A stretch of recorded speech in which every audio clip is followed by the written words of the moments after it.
So, ganito na lang talaga yata. So, kahit Valentine, walang time para mag-date. Ang ka-date ay mga bata kasi nag-activity kami. You know, ayan.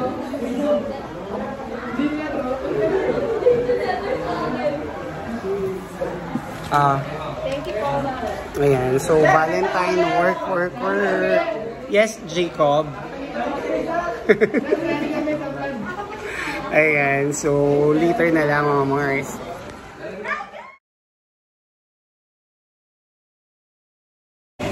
Hi! Kuya.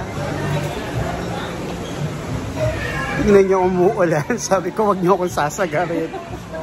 Look. Sige, date pa more. Bitter. Ang palaya. Di ba sabi ko naman sa inyo, huwag niyo akong sasagarin. Ayan, look. Ang lakas ng ulan. Just kidding. So yun, dinate kami ni Kuya Edel. Ayan, nagpa-lunch si Kuya Edel. Bago siya tumulak pa San Fernando, Pampanga. Pero tayo lalabas. Ang problema nga lang, affected din kami kasi di kami makalabas. Ayan. Wala silang papayong ano. Lakas ng ulan. Time check, it's 5 minutes before 1 p.m.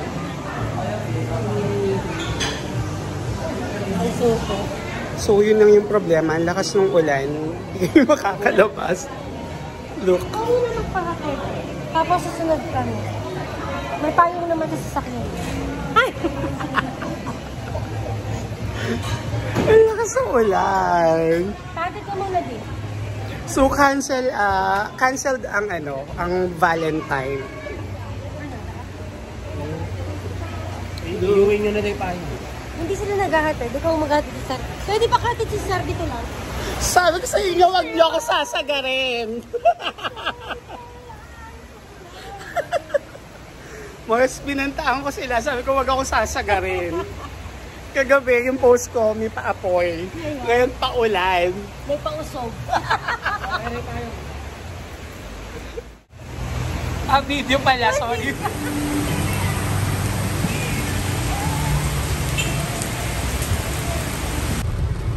Lord, sabi ko, ambon lang po. Hindi na po ganito kalabas. Pati po kami hindi nakalabas. Muntik nang hindi makalabas.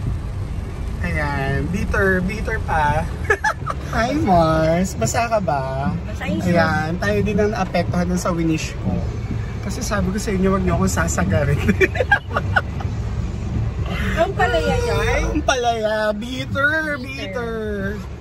Ayan, pabalik na kami. Nag-lunch out lang kami kasi namin pasok, diba? Sabi ko sa inyo, spend namin yung aming Valentine's Day sa school kasama ng mga bata. So, yan. So, pabalik na kami. So, later na lang. Time check, it's already 5:03 in the afternoon. 5:04. Ayan, pauwi na ako. Buti na lang, tumigil na yung ulan. Pero kulimlim pa rin. Ayan, so, pakita ko sa inyo. Medyo traffic as usual. So, dadaan lang tayo ng supermarket kasi kailangan natin bilhan si Mother Dear ng sugar at saka tingnan natin kung ano pa yung mga kailangan natin na makikita natin. Di ba usually pag nandun tayo tsaka natin maaalala. Or sometimes naman, nasa bahay ka na pag naalala mo. Ayan, busog na busog ako. Ang dami kong nakain today. Ayan, so ipapakita ko din sa inyo mamaya yung mga minatanggap ako. Yes, minatanggap akong chocolates kahit pa paano. Tsokolate tayo, ayan. Tsaka bibilhan ko rin nga pala si nanay ng chocolate niya. Although ayaw niya ng flowers, last year binilan ko siya ng flower. Ayun, so sabi niya cash na lang. So kanina bago ko pumasok, binigyan ko na siya ng cash. Bilan din natin siya ng chocolate para ma-feel naman ni Mother Dear na Valentine today. At ano pa ba? So yun, pakita ko sa inyo mamaya. Tayo haul, chocolate haul ng ating mga tsokolate na binigay sa atin ng ating mga kaibigan. Ayan. So later.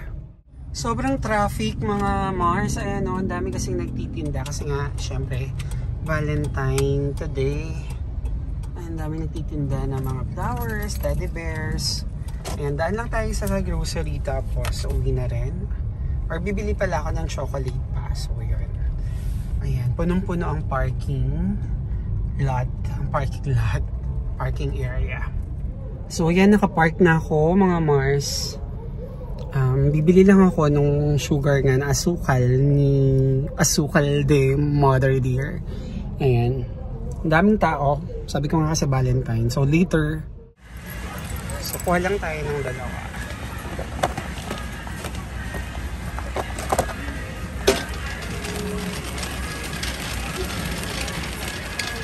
So, hello. Nandito na ako sa bahay. Nabili ko na rin si nanay ng chocolate. So, ayan. Binigay ko na sa kanya.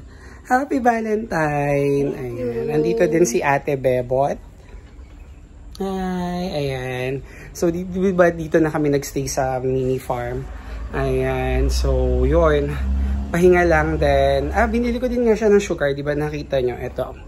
Si Mother. Bumili na rin ako ng coffee natin. So, yun. Later na lang.